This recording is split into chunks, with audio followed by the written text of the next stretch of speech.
నమస్కారం. అదృష్టం కార్యక్రమానికి స్వాగతం. వాస్తురీత్యా ఏ నక్షత్రం వారికి, ఏ రాశి వారికి ఏ దిశ మంచిది వంటి వివరాలు తెలియజేయడానికి మనతో పాటు ఉన్నారు ప్రముఖ జ్యోతిష్యులు వీరాపురం సుబ్రహ్మణ్య స్వామి గారు. వారితో మాట్లాడి మరిన్ని విషయాలు తెలుసుకుందాం. నమస్కారం గురువు గారు. శుభాశీస్సులండి. గురువు గారు, వాస్తురీత్యా నక్షత్రం, రాశి, దిశ ఇవన్నీ కూడా కలిసి ఉండాలా? చాలా ముఖ్యమైన విషయాలు ఇవన్నీ కూడా. ప్రతి మనిషికి కూడా వాళ్ళు ఆర్థిక పరంగా అభివృద్ధి చెందడానికి ముఖ్యమైనటువంటి విషయాలు ఇవే. దిశ దశలు, దిక్చూచులు. మన దిక్చూచి అంటే మన మార్గానికి, మన అభివృద్ధికి అవరోధాలు లేకుండా, ఆటంకాలు రాకుండా అడుగడుగున మనము ప్రశాంతంగా ముందుకు సాగిపోవడానికి, మనం అనుకున్న గమ్యానికి చేరడానికి. అనుకున్న గమ్యం అంటే ఏంటి? మన సంసార జీవనాన్ని చక్కగా ప్రశాంతంగా సంతోషంగా మన జీవనాన్ని కొనసాగించడానికి అత్యంత ముఖ్యమైనటువంటి విషయమే వాస్తు ప్రకారంగా దిక్చూచి. ఇక్కడ మనం క్రియేట్ చేసుకున్నది, మనం అనుకుంటున్నదే కాదు. ఈ దిక్చూచికి కూడా ప్రధాన కారకుడు సూర్యుడే. ఆయన ప్రతిరోజు ప్రతి డైరెక్షన్లో మారుతూ ఉంటాడు. ప్రతిరోజు కూడా మారుతూ ఉంటాడు. దాన్నే సంవత్సర కాలము. 6 మాసాలు దక్షిణాయనము, 6 మాసాలు ఉత్తరాయణము. ప్రస్తుతం ఇప్పుడు తూర్పులో ఉన్నాడు. ఎవరు? సూర్యుడు తూర్పు భాగంలో. ఇప్పుడు కరెక్ట్గా ఎప్పుడైనా సరే సూర్యుడు తూర్పులో ఉన్నాడు అని తెలుసుకోవాలి అంటే సంక్రాంతి ముందే. సంక్రాంతి అయిన తర్వాత మళ్ళీ ఉత్తరంలోకి ప్రవేశిస్తాడు. దాన్నే ఉత్తరాయణ మహాపుణ్యకాలం. దాన్నే మకర సంక్రాంతి. ఉత్తరంలోకి ప్రవేశించాడు అంటే మకర రాశి, ఉత్తరాషాఢ నక్షత్రం, మకర రాశి. గురువు గారు, అన్ని పండుగలు మారుతూ ఉంటాయి, సంక్రాంతి మారదు, సూర్యుడు ఉత్తరాయణంలోకి వెళ్ళడం మారదు. అవును, అవి తిథుల ప్రకారం అంతే కదా. మన తెలుగు ప్రకారంగా తిథులు మాసము మనకు అంటే ప్రతి ఒక్కరికి మాసాన్ని, ఈ పక్షాన్ని, ఈ తిథిని ఎవరికి అర్థం కాదనమాట. ఎందుకంటే అది మనము తెలుగులో ఎవరు ఇప్పుడు చదువుకోవడం లేదు. అందరూ ఇంగ్లీష్లోనే చదువుతున్నారు, ఇంగ్లీష్లోనే మాట్లాడుతున్నారు. ఇప్పుడు మనం మాట్లాడే మాటలు కూడా పూర్తిగా సంపూర్ణంగా తెలుగు కాదు, వచ్చి రాని భాషలు మనం మాట్లాడేది. అంటే ప్రాంతాల వారిగా లాంగ్వేజ్ అనేది కొంచెం చేంజ్ ఉంటుంది, అది వేరే విషయము. కానీ మనం మాట్లాడుకునే ప్రతి మాట కూడా స్పష్టంగా తెలుగు అయితే కాదు. అయితే ఇందులో మనం ప్రధానంగా ఇందాక మీరు అన్నట్టుగా మనకు దిక్చూచి సూర్యుడు. ఈ దిక్చూచి అనేది ఏంటంటే ఒక్కొక్కరికి ఒక్కొక్క దశ బాగా కలిసి వస్తుంది. ఆ దశ ఏమిటి, ఎవరికి కలిసి వస్తుంది అనేది మనం తెలుసుకుందాం, మాట్లాడుకుందాం. ఇందులో ప్రధానంగా చెప్పాలి అంటే మేషరాశి వాళ్ళని మనం చూసుకుందాం. మేషరాశి వాళ్ళకి, ఆ రాశి వాళ్ళకి కానీ, ఆ నక్షత్ర జాతకులకు కానీ, అశ్విని నక్షత్రము, మృగశిర, భరణి నక్షత్రము, కృతికా నక్షత్రం, వీళ్ళు మేషరాశి వాళ్ళు. అశ్విని 4 పాదాలు, అలాగే భరణి 4 పాదాలు, అలాగే కృతిక 1వ పాదం కలిపితే మేషరాశి. ఈ రాశి వాళ్ళు తూర్పు కానీ లేదంటే దక్షిణం కానీ ఈ రాశి వాళ్ళకి చక్కగా కలిసి వస్తుంది. అంటే చాలామంది ఏమనుకుంటారంటే దక్షిణం, చాలామందికి దక్షిణం అంటే భయపడుతుంటారు. కాదు, సంబంధం లేదు. మనకు ఏ నక్షత్రం వాళ్ళకి, ఏ రాశి వాళ్ళకి సరిపోతుందో అది మాత్రం మనం పరిగణలోకి తీసుకోవాలి. అందరికీ దక్షిణం సరిపోతుందంటే సరిపోదు. ఈ యొక్క రాశి వాళ్ళకే దక్షిణ ముఖం బాగా సరిపోతుంది. అలాగే తూర్పు ముఖం కూడా ఈ రాశి వాళ్ళకి సరిపోతుంది.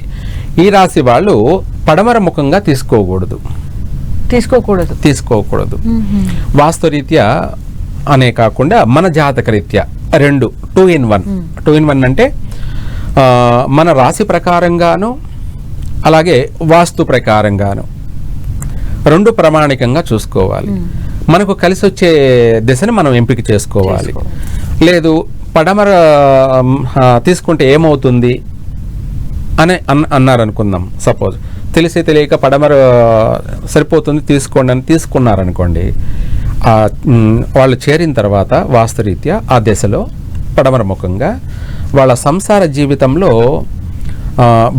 భార్యాభర్తల మధ్య భేదాభిప్రాయాలు రావడం, మనస్పర్ధలు రావడం, చిన్న చిన్న దానికి కూడా అనుమానాలు అనేది క్రియేటివిటీ కావడం. అంటే భర్త పైన భార్యకు అనుమానం, భార్య పైన భర్తకు అనుమానం అనేది ఈ యొక్క నెగిటివ్ అనేది రకరకాలుగా వాళ్ళ సంసార జీవితాన్ని అతలాకుతలం చేస్తుంది, అల్లకల్లోలం చేస్తుంది.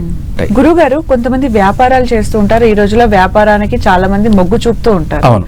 వాళ్ళు వ్యాపారం చేసే ప్లేస్ ని కూడా వాస్తు చూసుకోవాలా? ఇంటి వాస్తు బాగుంటే వ్యాపారం కలిసి వస్తుంది. చాలా ముఖ్యమైన విషయమే. మంచి సందేహం అడిగాం. ఇల్లే కాదు, మనం వ్యాపారం కూడా దిశ గురించి మనం చెప్పుకుంటున్నాం కదా.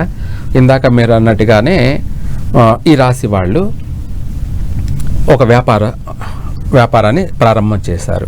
ఇల్లే కాకుండా వాళ్ళు ఉన్న స్థానం, నివాస స్థానం పడమర ఫేస్ అయ్యి ఉండి వాళ్ళు వ్యాపారం చేసేటువంటి వ్యాపార సంస్థ కూడాను పడమర ఫేస్ అయ్యి ఉండింది అనుకోండి, ఇంకా వాళ్ళు దివాలా తీసిపోవాల్సిందే. మొత్తం నష్టాలే. వాళ్ళ దగ్గర ఉన్న డబ్బు పెట్టుబడి పెట్టి చేసింది పోతుంది. ఇవి కాకుండా వెనక ఏదైనా ఆస్తులు ఉన్నాయనుకోండి, పొలాలు ఇంకేదన్నా ఉన్నాయనుకోండి, అవన్నీ కూడా అమ్మి దీనికే పెట్టాలి. మొత్తం అది కర్పూర హారతిలాగా కరిగించేసినంత వరకు వాళ్ళని వదిలేదు. అంతా అయిపోయిన తర్వాత అప్పుడు బయటపడతారు. బయటపడి ఇట్లా ఎవరో ఒకరు తెలియచేయడం వల్ల కరెక్టే ఆయన చెప్పింది, పడమర ఫేస్లో మనం చేయడం వల్ల ఎంత చేసినా కలిసి రాలేదు, మొత్తం అంతా నష్టం అయిపోయింది. వాళ్ళు పూర్తిగా మళ్ళీ యథాస్థానానికి వచ్చేసారు.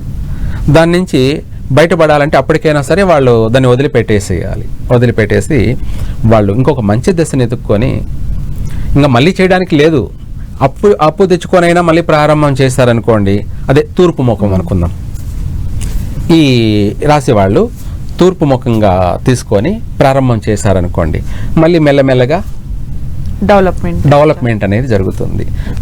కాకపోతే ఇక్కడ టైం అనేది వృధా అయిపోయిందంటే సంవత్సరాల తరబడి ముందుగానే చూసుకుంటే అలాంటి నష్టాలు జరగవు. ఇప్పుడు మళ్ళీ రెడ్ వచ్చి మొదలెత్తుకున్న అన్నట్టుగా మళ్ళీ చిన్న స్టార్టింగ్ నుంచి కింద నుంచి మళ్ళీ కష్టపడి అభివృద్ధి చెందుతుంది కూడా.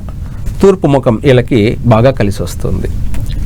వ్యాపార సంస్థ మీరు అన్నట్టుగా ఏదైనా సరే ఆ వ్యాపార సంస్థ ఈ రాశి వాళ్ళకి తూర్పు అయినా సరే లేదంటే దక్షిణమైనా సరే కూడా ప్రారంభం చేసుకోవచ్చు. అయితే వ్యాపారం దక్షిణం ప్రారంభం చేయకూడదు అనేది ఏమీ లేదు, ఎటు సైడ్ అయినా చేసుకోవచ్చు. కానీ మనకు ఆ దిశ కలిసి వస్తుందా లేదా అనేది ముందు ముఖ్యంగా మనము నిర్ణయించుకోవాలి. ఈ రాశి వాళ్ళు ఈ రెండు ఫేసుల్లో ఏ ఫేస్ అయినా సరే వాళ్ళు ఇల్లు కొనుక్కొని వెళ్ళినా కూడా ఆ ఇంట్లో మేజర్ నష్టాలు ఉండవు, మేజర్ కష్టాలు అంటే పెద్ద పెద్ద సమస్యలు ఉండవు. చిన్న చిన్న చికాకులు ఇవన్నీ కామనే, మామూలుగానే ప్రపంచంలో ఎవరికైనా ఎంతటి వారికైనా చిన్న చిన్న సమస్యలు అనేది ఇది మామూలే, కామన్. కానీ నష్టాలు అనేది ఉండవు.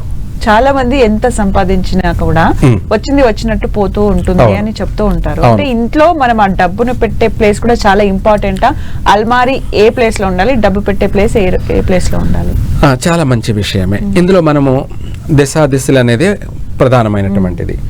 మన ఇంట్లో ఎవరైనా సరే, ఏ రాశి వాళ్ళైనా సరే, ఏ నక్షత్ర జాతకులైనా సరే, ఏ రాశి జాతకులైనా సరే, ధనాన్ని దాచాల్సింది మన ఇంట్లో ఉత్తరం. చాలామంది మనకు ఇనప బీరువాల్లో పెట్టుకుంటారు కాబట్టి ఇనప బీరువాలో ధనం పెట్టకూడదు అసలు. వాస్తవంగా ఇనప బీరువాల్లో ధనాన్ని పెట్టకూడదు. బంగారాన్ని పెట్టొచ్చా? బంగారం అయినా సరే, డబ్బు అయినా సరే, ఏదైనా సరే ధనమే అంతే, ఒకటే. ఇనప దాంట్లో పెట్టకూడదు. అయితే ఇదేంటి ఇనప దాంట్లో పెట్టకూడదు అంటున్నారు అనుకుంటారేమో.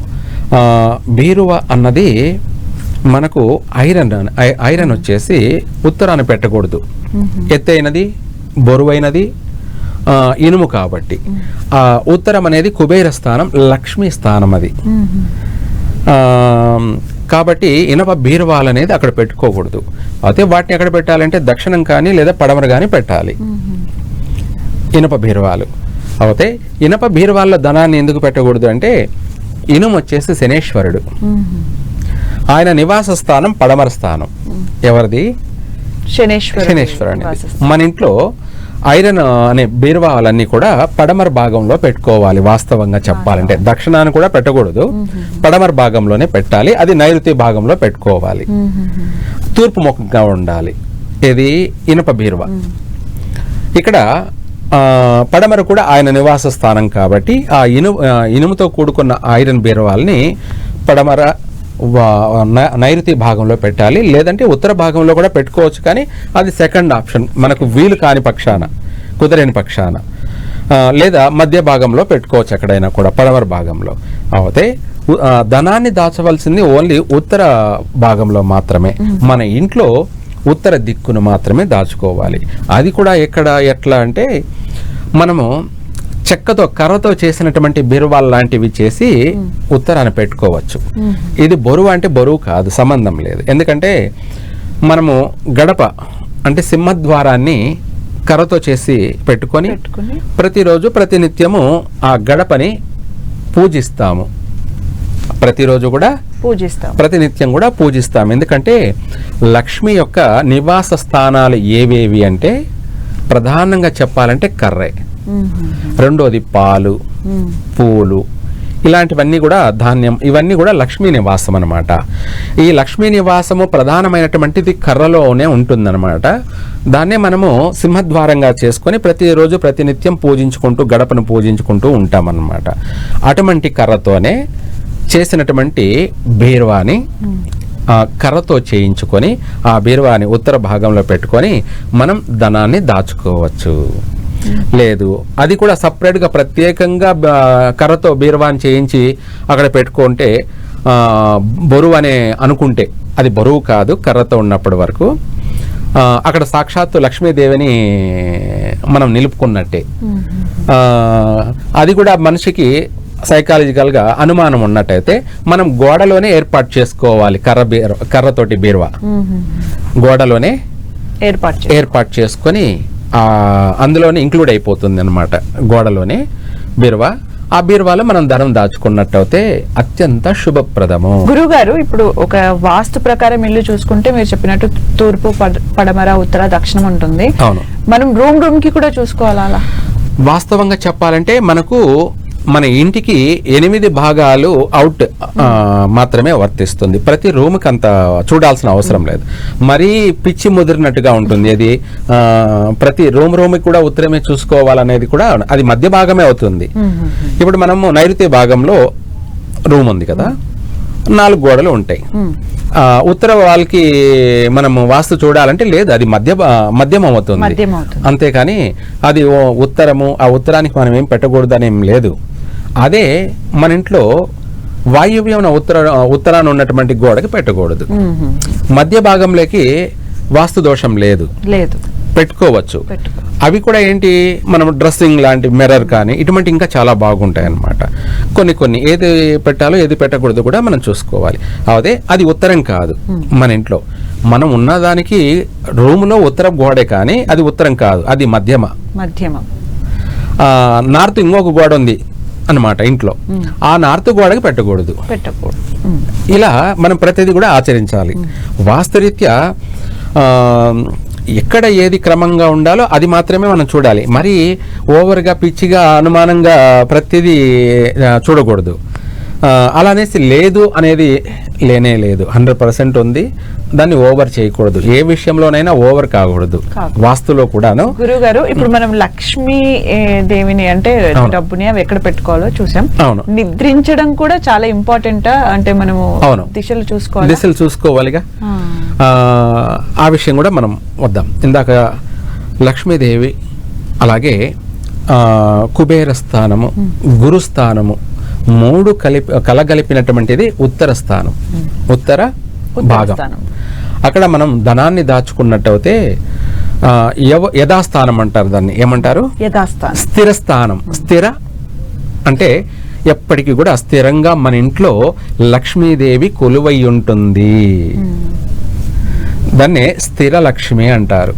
ఆమె ఉండాల్సిన స్థానంలో ఆమెను మనం పెట్టుకున్నట్టయితే, ఆమె ఉండాల్సిన స్థానంలో మనం దాచుకున్నట్టయితే అక్కడ ఆ ఇంట్లో ఎప్పటికీ స్థిరపడుతుంది లక్ష్మీదేవి. అంటే ధనం ఎప్పటికీ ఎంత లేదన్నా ఆ ఇంట్లో ధనం ఎప్పటికీ నిత్యము ఎప్పటికీ కూడా ఆ ఇంట్లో ఉండనే ఉంటుంటుంది. ఒకవేళ వెళ్తూ ఉన్నా మళ్ళీ వస్తూనే ఉంటుంది. ఎందుకంటే స్థిర లక్ష్మి స్థిర నివాసం అంటారు.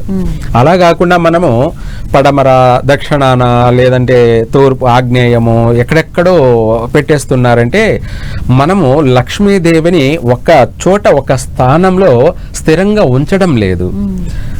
మనము ఎక్కడ పడితే అటు తిప్పుతూ ఉండడం వల్ల ఆమె ఆ ఇంట్లో ఉండకుండా కూడా వెళ్ళిపోయే అవకాశం ఉంది. ఇప్పుడు మన ఇంట్లో నేను అతిథిగా వచ్చాను అనుకుందాం, నన్ను కూర్చోమని చెప్పి నాకు కాస్త మంచినీళ్ళు, కాఫీయో లేదా మర్యాదపూర్వకం చేస్తే మనకు ఆ ఇంట్లో మనశ్శాంతిగా ప్రశాంతంగా ఒక 10 నిమిషాలు కూర్చొని వెళ్దాం. ఎందుకంటే మంచి వాళ్ళతో ఒక 10 నిమిషాలు సమాసం చేస్తామంటే వాళ్ళకు ఉన్నటువంటి పాజిటివ్ కూడా మనకు వస్తుంది అన్న ఒక భావన కలిగి ఆ ఇంట్లో ఉండాలనిపిస్తుంది. అలాగే నేను రాగానే నన్ను విసిగించుకున్నారనుకో, ఎందుకు వీళ్ళింటికి ఎందుకు వచ్చాను, నాకు బుద్ధి లేదు అని చెప్పేసి అక్కడ కూర్చోవడానికి కూడా నాకు ఇంకా మనసు ఒప్పదు, వెళ్ళిపోతాను అన్నట్టుగా. అంటే ఇవన్నీ కూడా ఎగ్జాంపుల్ అర్థమయ్యేలాగా. అలా మన ఇంట్లో ఎక్కడ పడితే అక్కడ తిప్పుతూ ఉంటే లక్ష్మీదేవిని ఆ ఇంట్లో స్థిరం ఉండదు. ఒక స్థానంలో అక్కడ స్థిరంగా పెట్టామంటే ఇంకా కూడా వస్తూనే ఉంటుంది, ఇంకా కూడా ఏదో ఒక రూపంగా వస్తూనే ఉంటుంది. ఆమె స్థిర నివాసం కాబట్టి ఉత్తర భాగము అక్కడ కొలువై ఉంటుంది. అధిక ధనయోగం కలిగే అవకాశం ఉంది. ప్రతి ఒక్కరికి ఇదే ముఖ్యం. ప్రతి ఒక్కరికంటే నాకు కానీ నీకు కానీ ఏ సంస్థకైనా కానీ ఎవరికైనా కానీ ముందు లక్ష్మి యొక్క అనుగ్రహం కావాలి. ముందు లక్ష్మి అనుగ్రహం పొందండి, తర్వాత మిగతా విషయాలు చూసుకోవచ్చు. ఇంపార్టెంట్ ఏ ఇంటికైనా ముందు ఆర్థిక పరంగా బాగుంటే మిగతా అన్నిటినీ కవర్ చేసుకోవచ్చు. అలా మన ఇంట్లో వాస్తు ప్రకారంగా ఏ రాశి వాళ్ళైనా సరే, ఏ నక్షత్ర జాతకులైనా సరే ముందు ధనాన్ని ఉత్తర భాగంలో దాచే మార్గం ప్రయత్నం చేయండి. నిద్రించడం గురించి కూడా, నిద్రించడం అని అడిగారు కదా, చాలా మంచి విషయం ఇది కూడా. ఎందుకంటే డబ్బు ఉన్నా లేకపోయినా ముందు మనిషికి రెస్ట్ అనేది ముఖ్యం. అంటే ప్రశాంతంగా ఉండడం అన్నది ముఖ్యం. ప్రశాంతం అనేది లేకపోతే నిద్ర రాదు మనిషికి, టెన్షన్. ఇంకా రాత్రి పగులు లేచి కూర్చొని ఆలోచనలు చేస్తూ ఇల్లంతా పైకి చూడడం, దిక్కులు చూడడం అనేది జరుగుతూ ఉంటుంది. అదే మనకు ప్రశాంతత ఉన్నదనుకోండి, ప్రశాంతత ఉండాలంటే ముందు లక్ష్మీదేవి స్థిరంగా ఉండాలి. అన్ని ఇంపార్టెంట్ అనమాట. మన ఇంటికి సంబంధించి ఇంపార్టెంట్ అయింది మనం ఖచ్చితంగా ఆలోచించి ఆచరించినట్టయితే మనం కూడా ప్రశాంతంగా ఉంటాము. నిద్రపోవడం అనే విషయం కూడా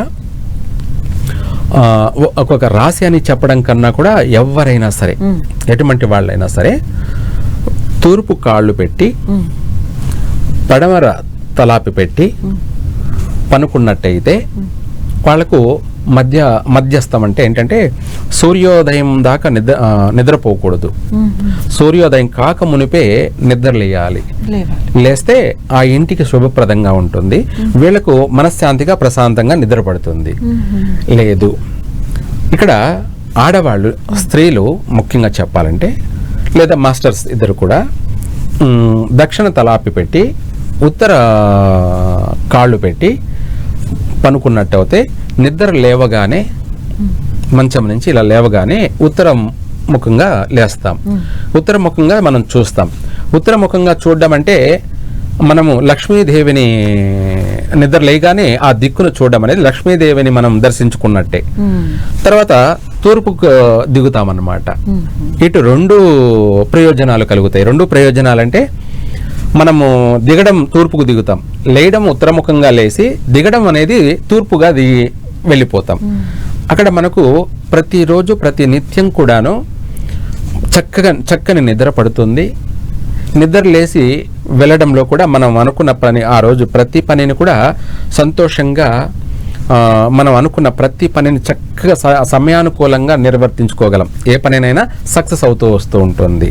నిద్రపోవడం అనేది మనకు ఈ 2 దశల్లో మనం పనుకున్నట్టయితే వాళ్ళకి చెడు కళలు ఉండవు ఎక్కువ శాతం. ఒకవేళ వచ్చినా కూడా అంత ఇబ్బంది ఉండదు. అంటే కొంతమందికి ఆ కళలు నష్టాలు కలిగి చేసేటువంటివి లేదా నిద్ర రాకుండా చేసేటువంటి స్వప్నాలు కూడా వస్తుంటాయన్నమాట. ఇలాంటివి ఏవి ఉండవని చక్కగా పనుకోవచ్చు. వాళ్ళకి ప్రశాంతంగా నిద్ర పడుతుంది, మనశ్శాంతిగా ఉంటారు. అదే ఉత్తర తలాపి పెట్టి దక్షిణం కాళ్ళు పెట్టి నిద్ర లేగానే దక్షిణ ముఖం చూస్తుంటారు. వాళ్ళకి ప్రతిరోజు దినదిన గండమే. ప్రతిరోజు కూడా దినదిన గండమే అంటే ఎవరితో ఒకరితో గొడవలు ప్రారంభం కావడము, లేదంటే ప్రమాదాలు, చిన్న చిన్న ప్రమాదాలు జరగడము, చిన్న చిన్న చికాకులు జరగడము, లేదంటే ఎక్కువ శాతం ప్రాణ నష్టాలు కూడా కోల్పోయే అవకాశం కూడా ఉంటుంది. అది కూడా ఏమిటి అంటే వానికి ఆయుష్ లోపం ఉన్నట్టయితే ఇంకా అది ఇంకా తొందరగా జరిగిపోతూ ఉంటుంది. కాబట్టి ఉత్తరం తలాపి పెట్టి దక్షిణముఖంగా లేయకూడదు.